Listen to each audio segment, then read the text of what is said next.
do about the media? What you want to do? What on earth can we do to stop them from lying? Because basically that's all of them are doing. Well, I think they helped to get Farage elected.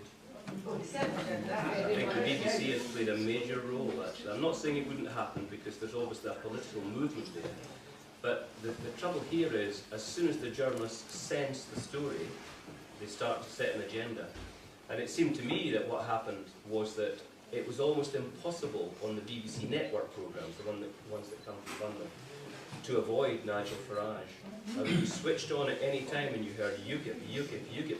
They turned the European elections into, they made it a UKIP event. They were inescapable. I mean, it's actually no surprise that they did extremely well in terms of votes, because what you were actually, in a way, you were voting for or against UKIP.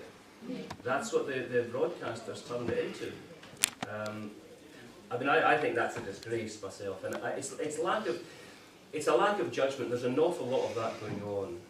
I think, to me, a lot of the media has been found out by this campaign, because it's, you know, there are certain things you take for granted. It's a bit like, you know, when the troops go to war, you know, whatever your misgivings about it, you know, like I do about, you know, things like Iraq and Afghanistan, but you kind of, you know, there's part of you says, no, we need to be careful here because they're now there and it's their lives, etc., and they represent them. So you have that kind of, that view, and it's almost a kind of, it's a default position. You're supporting what you regard as your country. And I think the media are still caught in that kind of mindset. They just can't grasp the idea of Scotland being independent. And as in, it's, David, did you see this quote from David Wilkie, the you know, fabulous, successful swimmer from the 70s? And but he's a genius, obviously. But he made some point. So I said, they cannot imagine. I don't get this idea of independence breaking up Britain. He could not grasp what that meant.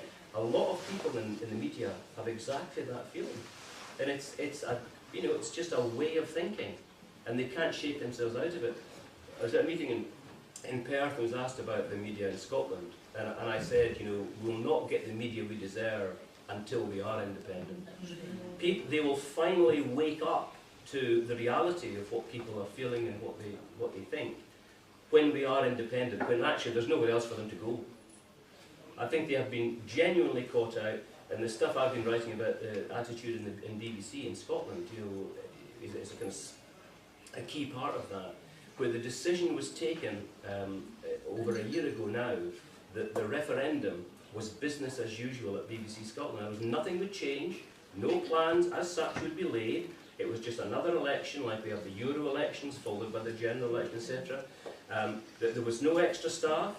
They eventually were given £500,000 by London, who realised how annoyed the Scottish people were. So they had to shove money at the management of the BBC in order to hire people, and they misjudged the entire thing. It was a disconnect, a complete dysfunction. But they're still misjudging it. Well, they are misjudging it because they got £500,000. They hired something like 15. They're trainees, basically, people who've never been in the business before. I mean, what they need is expertise and quality. Now, a lot of these will be, you know, bright young things who will become stars of the future, etc. But right now, they're nowhere near that level. And yet, you know, they're making programmes. I have to say, I've seen one programme series from BBC Scotland that made me think this is quality. It's made me, you know, it's on my agenda, and it's made me think. And that one was not made by what they call the referendum unit. It was made by a producer who won't be here, but who actually said, I don't want to be part of that. I'll do my own thing. So I'm afraid it is poor.